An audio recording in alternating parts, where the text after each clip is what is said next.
स्वागत। आज हम सीधे गोता लगा रहे हैं परमाणुओं की बेहद छोटी लेकिन उतनी ही पेचीदा दुनिया में। खास तौर पर हम देखेंगे कि उनके अंदर इलेक्ट्रॉन आखिर रहते कैसे हैं, उनकी इलेक्ट्रॉनिक संरचना क्या है। ये समझना कि ये नन्हे कण परमाणु के भीतर कैसे व्यवस्थित होते हैं, क्यों ये रसायन विज्ञान की नींव हैं। हमारे पास atomic electronic configuration and anomalies नाम के टेक्स्ट से कुछ महत्वपूर्ण अंश हैं। हमारी आज की खोज का मिशन है इन स्रोतों से वो खास जानकारी निकालना, समझना कि परमाणु में इलेक्ट्रॉनों को व्यवस्थित करने के नियम क्या हैं, और सबसे दिलचस्प बात, क्यों क्रोमियम और कॉपर जैसे कुछ तत्व इन नियमों से हटकर व्यवहार करते हैं। क्या वे बागी हैं या इसके पीछे कोई गहरा कारण है? बिल्कुल, ये सब क्वांटम मैकेनिक्स के दायरे में आता है, लेकिन घबराइए नहीं, हम इसे सरल रखेंगे। ये सिर्फ नियमों को रटने की बात नहीं है, बल्कि ये समझने की कोशिश है कि परमाणु स्थिरता कैसे पाते हैं। स्थिरता ही कुंजी है, देखिए, जो उनकी व्यवहार और गुणों को निर्धारित करती है। ये नियमों की एक सूची से कहीं ज्यादा है। ये प्रकृति के संतुलन साधने के तरीके की खोज है, एक तरह से। बेहतरीन। तो चलिए पर्दे खोलना शुरू करते हैं। परमाणुओं में इलेक्ट्रॉनों की ये व्यवस्था, जिसे हम इलेक्ट्रॉनिक संरचना या इलेक्ट्रॉनिक कॉन्फ़िगरेशन कह रहे हैं, असल में है क्या? इसे कैसे समझें? अगर सरल शब्दों में कहें, जैसा हमारे स्रोत बताते हैं, तो इलेक्ट्रॉनिक संरचना का मतलब है एक परमाणु के अलग अलग ऊर्जा स्तरों और ऑर्बिटल्स में उसके सभी इलेक्ट्रॉनों का बंटवारा। समझ लीजिए कि एक बहुत बड़ी बहुमंजिला इमारत है और हमें उसमें रहने वाले लोगों यानी इलेक्ट्रॉनों को अलग अलग मंजिलों और कमरों में बसाना है। हाँ, और ये बसावट पूरी तरह से व्यवस्थित है, बेतरतीब बिल्कुल नहीं। कुछ खास नियम और सिद्धांत हैं जो तय करते हैं कि कौन सा इलेक्ट्रॉन कहाँ जाएगा। इन नियमों के समूह को ऑफबाउ सिद्धांत कहते हैं।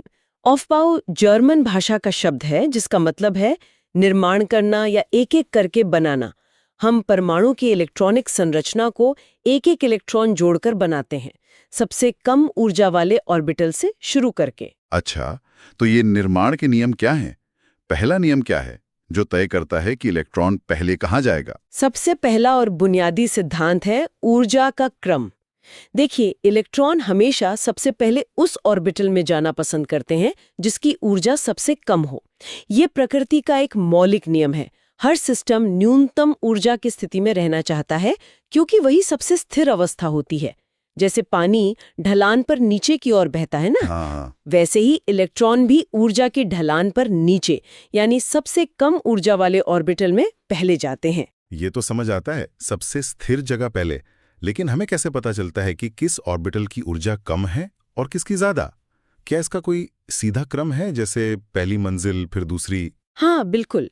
बहु इलेक्ट्रॉन वाले परमाणुओं में ऑर्बिटल्स की ऊर्जा का एक निश्चित क्रम होता है। ये क्रम एक नियम पर आधारित है, जिसे N+L नियम कहते हैं, जहां N मुख्य ऊर्जा स्तर और L ऑर्बिटल के आकार से जुड़ा है। पर हमें उस नियम की गहराई में जाने की जरूरत नहीं है अभी। महत्वपूर्ण ये है कि इस नियम से जो ऊर्जा का बढ़ता क्रम निकलता है, वो कुछ ऐसा है। 1s सबसे कम, फिर 2s, फिर 2p, 3s, 3p और फिर आता है 4s। 4s, 3p के बाद? हाँ, 4s, जिसके बाद 3d, फिर 4p, 5s, 4d और इसी तरह आगे। एक मिनट, 4s पहले और 3d बाद में? ये थोड़ा अजीब नहीं लग रहा? मतलब शेल नंबर 4 का ऑर्बिटल शेल नंबर 3 के ऑर्बिटल से पहले भर रहा है। हाँ, ये एक बहुत ही महत्वपूर्ण और अक्सर कंफ्यूज करने वाला पॉइंट है। प्रयोगों से पता चला है कि बहु इलेक्ट्रॉन परमाणुओं में 4s ऑर्बिटल की ऊर्जा 3d ऑर्बिटल्स की ऊर्जा से थोड़ी कम होती है।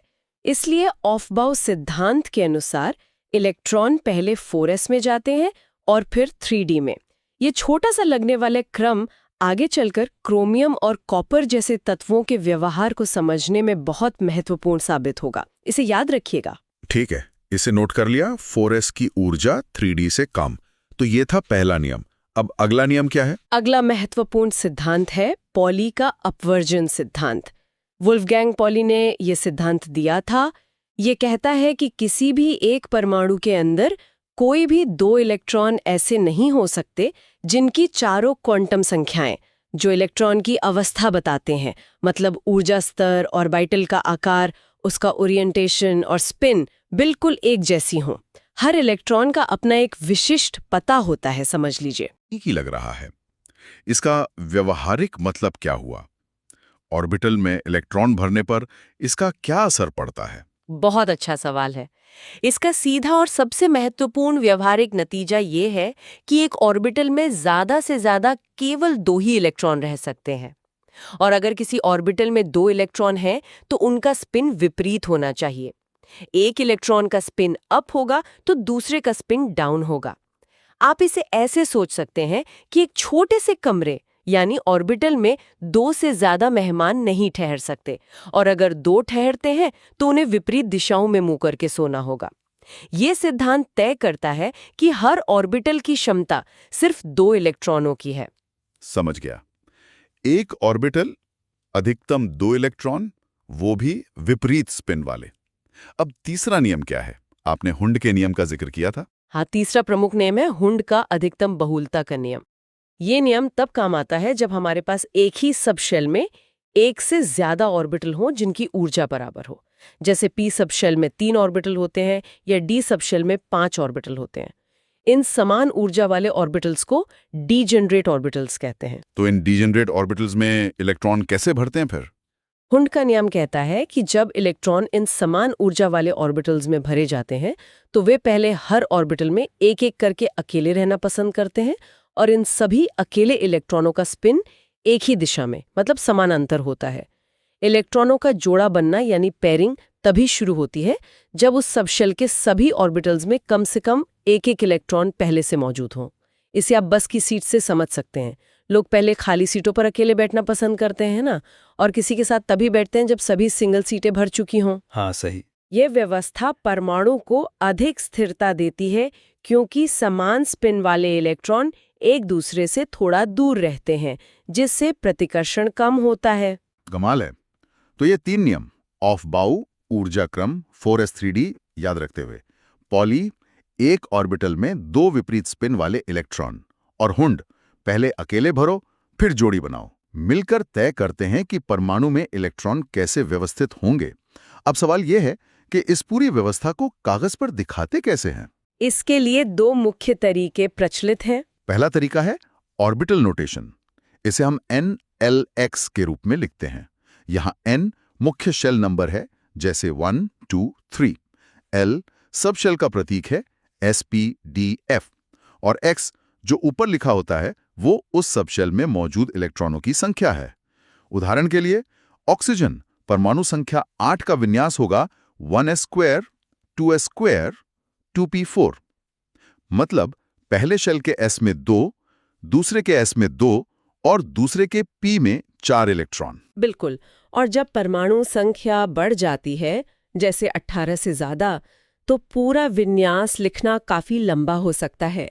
ऐसे में हम संक्षिप्त ऑर्बिटल नोटेशन का इस्तेमाल करते हैं।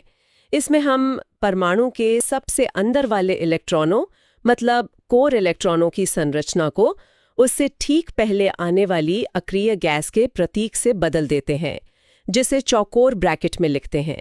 जैसे कैल्शियम परमाणु संख्या 20 का पूरा विन्यास है 1s², 2s², 2p6, 3s², 3p6, 4s²। Argon परमाणु संख्या 18 का विन्यास 1s², 2s², 2p6, 3s², 3p6 होता है। तो कैल्शियम के विन्यास को संक्षिप्त में Ar4s² लिख सकते हैं। ये बहुत सुविधाजनक है। हाँ, ये वाकई छोटा और आसान तरीका रखता है। दूसरा तरीका क्या था? आपने ऑर्बिटल डायग्राम का जिक्र किया था। हाँ, दूसरा तरीका है ऑर्बिटल डायग्राम। ये थोड़ा ज्यादा विजुअल है। इसमें हम हर ऑर्बिटल को एक बॉक्स या कभी-कभी एक वृत्त या रेखा से दर्शाते हैं, और इलेक्ट्रॉनों को इन बॉक्सों के अंदर तीर बनाकर दिखाते हैं। आमतौर पर ऊपर की ओर का तीर अप स्पिन और नीचे की ओर का तीर डाउन स्पिन को दर्शाता है। तो इसमें हम हुंड के नियम को काम करते हुए देख सकते हैं, मतलब वो अकेले भरने वाली बात। बिल्कुल। ऑर्बिटल डायग्राम में हुंड का नियम बहुत स्पष्ट दिखता है। जैसे नाइट्रोजन परमाणु संख्या 7 का विन्यास 1s², 2s², 2p3 है।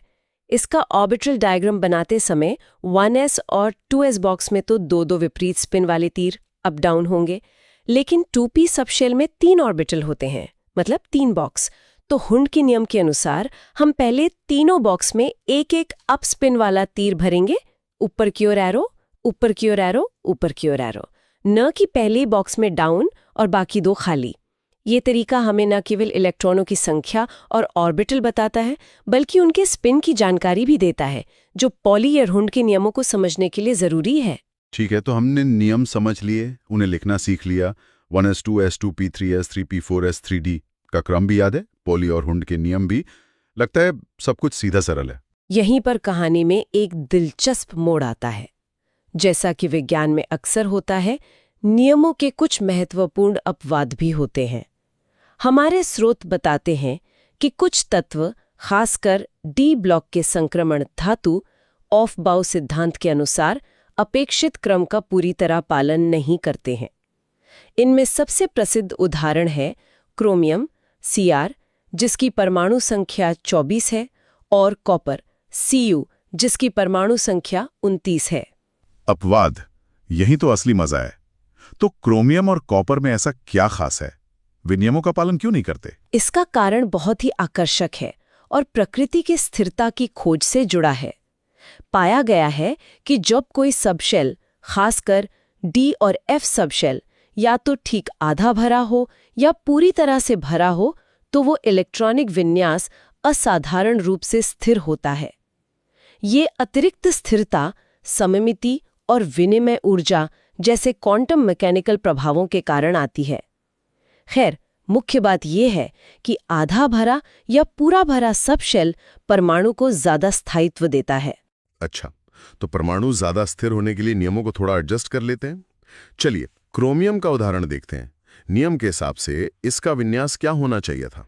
अगर हम सख्ती से ऑफ बाउ नियम 4s पहले फिर 3d का पालन करें, तो आर्गन कोर Ar के बाद अगले 6 इलेक्ट्रॉन भरने हैं। 2 इलेक्ट्रॉन 4s में जाएंगे, 4s², और बचे हुए 4 इलेक्ट्रॉन 3d में, 3d4। तो अपेक्षित विन्यास होगा Ar 4s2 3d4। यहां देखिए, d सबशेल में 10 इलेक्ट्रॉन आ सकते हैं, तो 3d4 ना तो आधा भरा जो d5 होता और ना ही पूरा भरा d10। ठीक है, ये अपेक्षित है, पर असल में होता क्या है? असल में प्रयोगों से पता चलता है कि क्रोमियम का वास्तविक इलेक्ट्रॉनिक विन्यास है Ar 4s1 3d5। अरे, 4s का एक इलेक्ट्रॉन 3d में चला गया। क्यों? बिल्कुल, ऐसा इसीलिए होता है क्योंकि 4s1 3d5 विन्यास में 4s ऑर्बिटल आधा भरा हुआ है s1, और 3d सबशेल भी ठीक आधा भरा हुआ है d5। ये d5 विन्यास d4 की तुलना में बहुत ज्यादा स्थिर है। ये अतिरिक्त स्थिरता इतनी महत्वपूर्ण है कि परमाणु 4s से एक इलेक्ट्रॉन को 3d में प्रमोट कर देता है, भले ही 4s की ऊर्जा थोड़ी कम थी। स्रोत बताते हैं कि अंतर इलेक्ट्रॉनिक प्रतिकर्षण और स्थिरता की ये चाहत मिलकर इस बदलाव का कारण बनते हैं। क्रोमियम परमाणु ने 4s2 3d4 के बजाय 4s1 3d5 विन्यास अपनाकर कम ऊर्जा और ज्यादा स्थिरता हासिल कर ली। वाह, ये तो बहुत चालाकी है परमाणु की तरफ से। तो क्या कॉपर Cu(Z)=29 के साथ भी कुछ ऐसा ही होता है? उसका अपेक्षित विन्यास क्या होगा? हाँ, कॉपर भी इसी तरह का व्यवहार दिखाता है, लेकिन इस बार लक्ष्य आधा भरा नहीं बल्कि पूरी तरह से भरा डी सबशेल है। नियम के अनुसार कॉपर Z=29 का विन्यास Ar के बाद 11 इलेक्ट्रॉन भरने से आएगा। 4s में 2, 4s2 और 3d में 9, 3d9। तो अपेक्षित विन्यास है Ar 4s2 3d9। यहां भी 3d सबशेल d9 ना तो आधा भरा है ना ही पूरा। और वास्तविक विन्यास, क्या यहाँ भी 4s का इलेक्ट्रॉन 3d में जाता है? एकदम सही। कॉपर का वास्तविक मापा गया इलेक्ट्रॉनिक विन्यास है R 4s1 3d10। यहाँ भी 4s का एक इलेक्ट्रॉन 3d सबशेल में चला गया है। और इसका कारण भी वही स्थिरता है? हाँ, बिल्कुल। 3d10 विन्यास में d सबशेल पूरी तरह से भरा हुआ है, जो कि एक अत्यंत स्थिर अवस्था है। 4s1 ऑर्बिटल आधा भरा है, जो खुद भी ठीक-ठाक स्थिर है। कुल मिलाकर 4s1 3d10 विन्यास 4s² 3d9 की तुलना में कॉपर परमाणु को काफी अधिक स्थायित्व प्रदान करता है। इसलिए प्रकृति फिर से थोड़े से ऊर्जा क्रम के नियम को तोड़कर समग्र स्थिरता को प्राथमिकता देती है। ये तो कमाल की बात है। ये दिखाता है कि आधे भरे D5 या पूरी तरह से भरे D10 सबशेल्स की स्थिरता कोई छोटी-मोटी बात नहीं है। ये इतनी शक्तिशाली है कि परमाणुओं के इलेक्ट्रॉन भरने के तरीके को ही बदल देती है।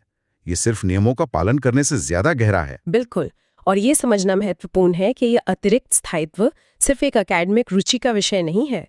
ये इन तत्वों के वास्तविक देखे जा सकने वाले रासायनिक गुणों और व्यवहार पर गहरा असर डालता है।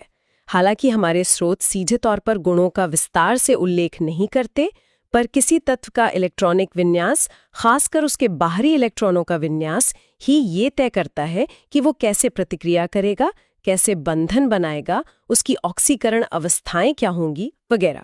तो क्रोमियम का 4s1 3d5 और कॉपर का 4s1 3d10 विन्यास उनके अद्वितीय रसायन विज्ञान की जड़ है। तो इसका मतलब ये हुआ कि क्रोमियम और कॉपर अपने इन खास विन्यासों के कारण शायद कुछ ऐसे गुण दिखाते हैं जो उनके पड़ोसी संक्रमण धातुओं से अलग होते होंगे, जिनके विन्यास ज्यादा नियमित हैं। निश्चित रूप से।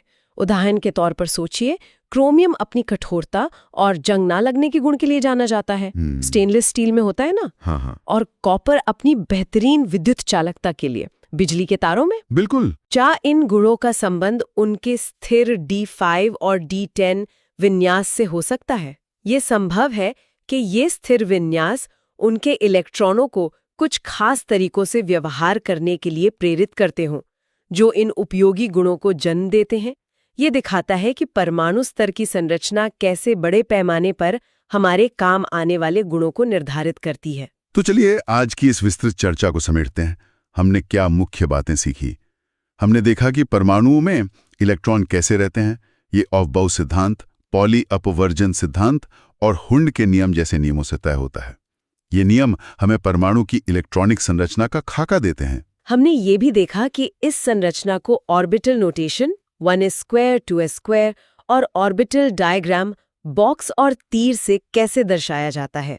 और सबसे दिलचस्प बात, हमने क्रोमियम Ar4s1 3d5 और कॉपर Ar4s1 3d10 के मामलों को समझा, जहां आधे भरे या पूरी तरह से भरे D सबशेल की अतिरिक्त स्थिरता पाने के लिए प्रकृति अपेक्षित इलेक्ट्रॉन भरने के क्रम को बदल देती है। यह हमें याद दिलाता है कि विज्ञान में नियम हमें रास्ता दिखाते हैं, लेकिन अपवाद या विसंगतियां अक्सर हमें खेल के गहरे नियमों और प्रकृति की प्राथमिकताओं जैसे स्थिरता के बारे में ज्यादा सिखाती हैं।